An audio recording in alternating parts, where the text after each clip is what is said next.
Tadbirimizda davom etgan holda men yuqorida aytdim, albatta yurtimizda ham 5 ta siyosiy partiya faoliyat yuritadi. Har bir partiyaning o'zida saylovoldi dasturi bor, strategik dasturlari bor. Yuqorida aytilgandek raqamlashtirish bor,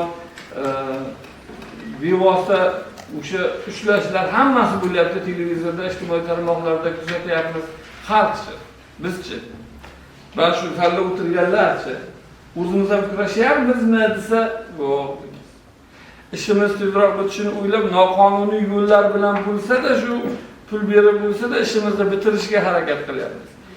Aslida biz ham harakat qilsak-chi, yemin-erkin yashaydigan, uning iqtidori erta namoyon bo'ladigan bir jamiyatni qoldira olamiz.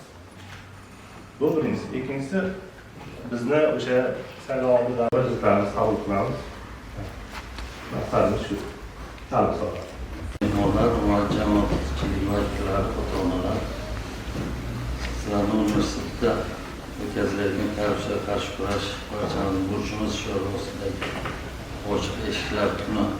Unday kurashaman, bunday kurashaman degan gaplar o'tadi, lekin shunday joyga kelganda o'zimiz o'sha korrupsiyani boshlab bergan odamga aylanib qolamizda, favqulodda o'zimiz bilmagan holda shunday bo'lamiz.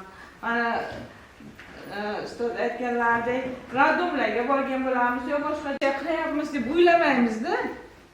O'sha sizdan pul olgan odam bugun sizdan oldin uni cho'ntaga qapaydi, uni ro'zg'origa bir narsa olib bordi. Uni fikri o'zgaradi, mana beryapti ekan-ku. Hatto korrupsiya nerga aylantirib qo'yganimizni o'zimiz bilmaymiz. Keyin masalan bu safarga borganimizda o'sha odamga pul bermasak, o'sha odam bizning qo'limizga boshqacha qaraydi. Bu pul bermayapti-ku, yo'q, bunga yaxshi qaramasligimiz kerak, yo'q, bunga e'tibor qilmaylik, buni papkasi pastroqda tursin, pul beradigan odam papkasini teparoqqa chiqarib qo'yadigan fikrlar ham bular.